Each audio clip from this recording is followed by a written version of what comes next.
নমস্কার, আমরা গিরিজা সুন্দরী গার্লস হাই স্কুলের সপ্তম শ্রেণীর ছাত্রীরা।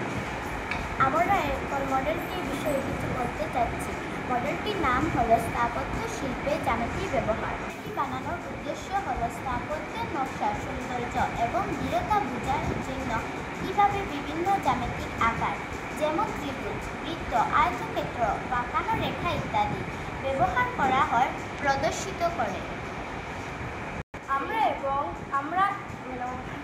আমরা স্থাপত্যে তৈরি করব নিম্নোক্ত বিষয়গুলো: তাজমহল, কুতুব মিনার, মিশরের পিরামিড, আইফেল টাওয়ার এবং লোটাস টেম্পল। আমরা মডেলটি বানাতে গিয়ে যে সকল সমস্যার সম্মুখীন হই সেগুলি হলো জোগাড়ের সমস্যা। থার্মোকল, ফোম সেট, গ্লু গান, ছোটো বাক্স ইত্যাদি সবসময় সহজে পাওয়া যায় না। বিকল্প উপকরণ যেমন কাগজ, বোর্ড, মাটির কাজ ব্যবহার করতে একটু বেশি সময় লাগে।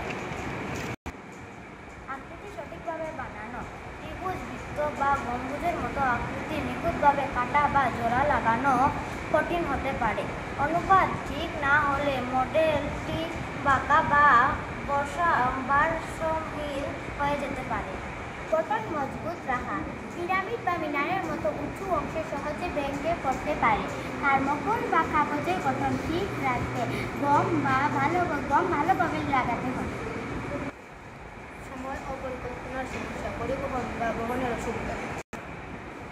আমরা মডেল তৈরি করতে গিয়ে যেসব সমস্যার সম্মুখীন হব তার সমাধানগুলো হলো: সমাধানের টিপস: প্রথমে ছোট স্কেচ বা নকশা আঁকাতে হবে।